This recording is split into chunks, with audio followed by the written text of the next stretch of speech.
Now, one of the most important things you're going to do when you start your blog is to figure out your niche. And if you're anything like me, you're stuck in between, well, I like this, but I really like that, and I know a lot about that, and you really just can't figure out what to talk about on your blog, then today's video is for you, because I'm going to break down a proven process to figure out what your blog should be about that will be not only good for you, but good for your audience. So let's talk about it.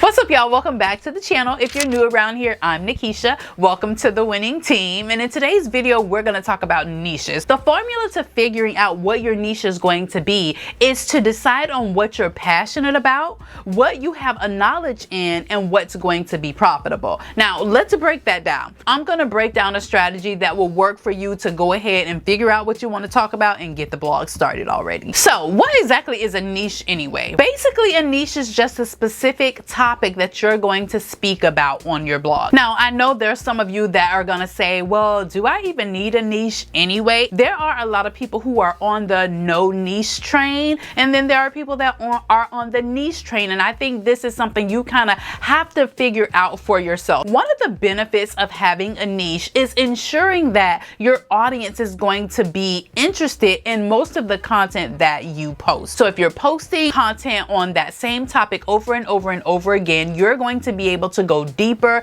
and connect deeper with your audience, because they're going to stick around for most of the content that you put out, because that's the reason they started to follow you anyway. Now, when you decide that you don't want to stick to a particular niche, your people will not be interested in everything that you post, which is not a huge problem if you want to build in that way. You may see some posts get more traction than others, not saying that that's a problem, but you have to be prepared for that. And then you can take the approach of you being the center of the content, just simply sharing about you and your life and all that good stuff. But here's the fact about that: nobody really cares until they actually care. So what I mean by that is, when you're new, especially when you're starting your blog, no one really knows who you are. So people are not that interested in you and who you are as a person, because they don't know you. I always tell people that is not the approach to start out with, or that's not the approach that I like,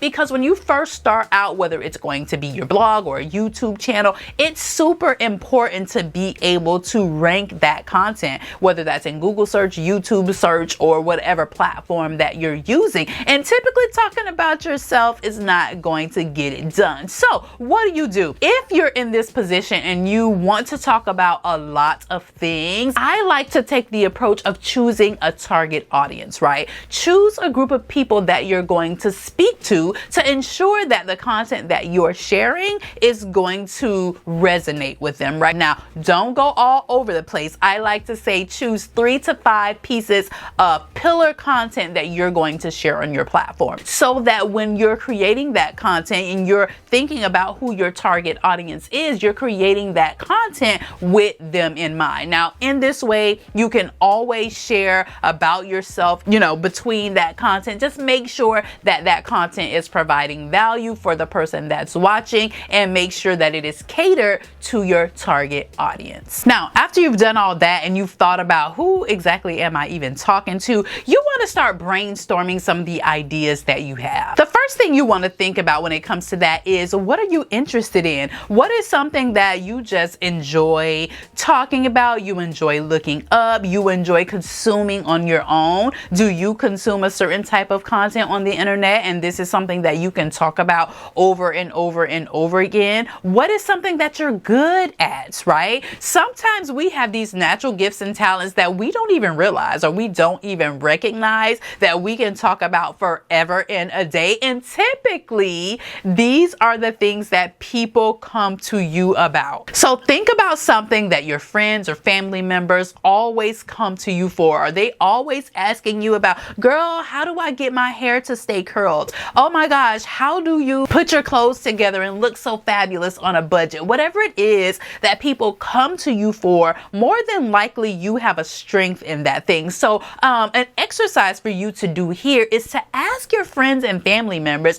what they think you're good at. So ask your husband, you know, what if somebody asks you something that I'm good at, what would you say about that? Or ask your mother, what is something that I always did as I grew up, or something like that. Survey your friends and family members and see what they think about your strengths. So choosing your niche comes down to finding the intersection between what you're passionate about, what you're knowledgeable about, and what's going to be profitable. But let's break that down. In order to figure out that piece of it, you need to validate your idea. So you're passionate, you're knowledgeable. Now we need to figure out if this thing is even profitable, right? So let's validate those ideas. One of the first ways you're going to figure that out is to see if people are interested in it. How many people are interested in this topic? One of the first ways to do that is you could just start doing a basic keyword research, right? Go ahead, research some keywords here on YouTube, type in whatever it is that you're doing. Millennial mom fashion, millennial mom style, or whatever, and see what the search volume is on those keywords. You can check simply on Google, put your keyword in and see what the search volume is on that topic.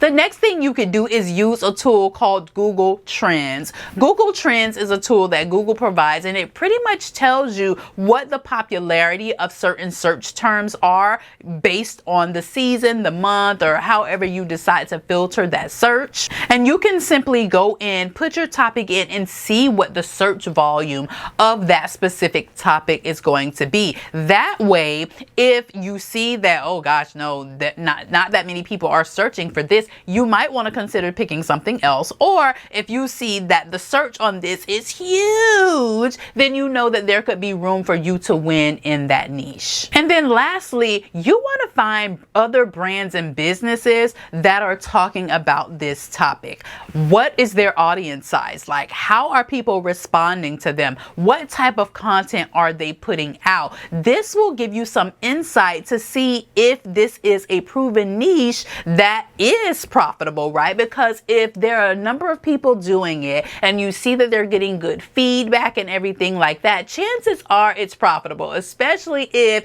there's a lot of people in the niche, or if the people have been doing it for a long time. Then you know that, you know what, this might be a topic that I can go with. Now, in addition to kind of spying on your competition a little bit, you also can see how they're monetizing in that niche. Like, do they have their own products and services? Is it affiliate marketing? What are they doing to make money from that niche? And so that's something that you want to look into. Check their blogs out, look at their social media handles. What are they doing to drive sales? You know, we all got to make money in this thing. Like, how are they doing it? And figure out if that's something that you feel like is profitable for you, or something that you feel like you can do. Now, after you figure out if it's indeed profitable or not, I really think you should be considering if it's scalable. How far can you really go in this niche, right? Is it, I'm only going to be making $500 a month from this, or can I truly make $500,000 a month from this niche? And that is totally possible in some of these areas of blogging. And don't feel like that's impossible, because that's a number that we've definitely seen people do. I think about Ayesha Curry, Steph Curry's wife. Homegirl was back in the day in the blogging groups with us until her husband made it big, and then one of her YouTube videos went viral, and then her blog became this big thing, right? And so she used to blog about just mom life and everything, but she would often share her recipes and cooking and food and everything like that. And then you see what that's turned into today. It's turning to cooking shows on the Food Network. Sis got pans and pots you can buy. She has cookbooks and aprons, and she has a whole product line. She's doing television. Now, granted, her husband is Steph Curry, but you know what I'm saying. We see also people like Jackie Aina, who has her candles now. She's done huge collabs with makeup brands, and the possibilities are endless. So I want you to think about how scalable the niche that you're trying to go into is. And speaking of scalable, and just talking about basically making your blog a brand, or thinking about it in the long run from turning this just blog into something way bigger, because that's what I'm about on my channel. I am about taking a blog and turning it into a profitable lifestyle brand. And I break down the process to doing that in my Blog Boss Blueprint. You can find the link to that down in the description. It's free of charge. You can download it and basically get the framework to building out a boss brand online in 2021 and beyond. It's not about just having this blog. We want to take these blogs and we want to make them into something bigger. So if you're interested in doing that, go ahead and click the link down in my description and download that for your viewing pleasure. And then last but not least, after we've done all those things, we figured out the niche, we know it's profitable, we know it's scalable, then we want to make it our own, right? So yes, it's easy to say, oh yes, honey, I'm just a fashion blogger. But no, you want to make it your own by first double niching down, right? So can you talk about thrifting for women over 40? Right? So that's so specific. You're talking to a specific person, a particular niche of people. You're talking about a specific niche of fashion. And that's something that a very specific audience will be interested in. Now, I don't know what you decided in the beginning of the video about having a niche or not, but your girl totally believes that there are riches in the niches, honey. And I am all for choosing a double down niche approach to make your brand stand out in these crowded online streets. And then you want to add some sauce to it, okay? Add some personality, add a little flair, add yourself into the mix when you're doing these things, right? If you talk, you know, with a little ebonics, then write with that in it. Let your audience see who you are through your writing, when you're speaking, on video. Don't be afraid to get out here and just really do you, right? When I first started on video, I was all robotic and everything, and I figured out that, you know what?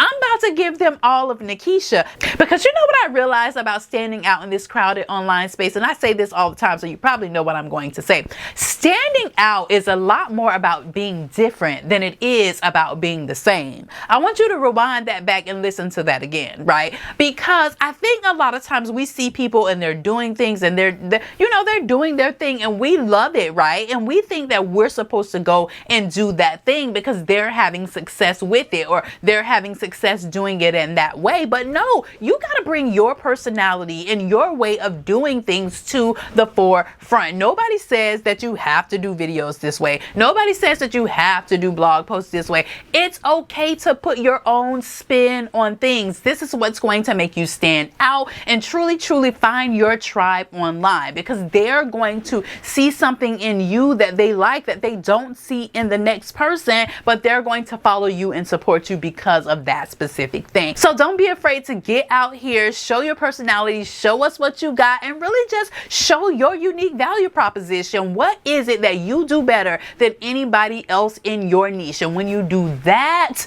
then you can stand out here in these online streets. Your niche will be easy for you because you're doing it naturally and authentically, and the people will love you for that.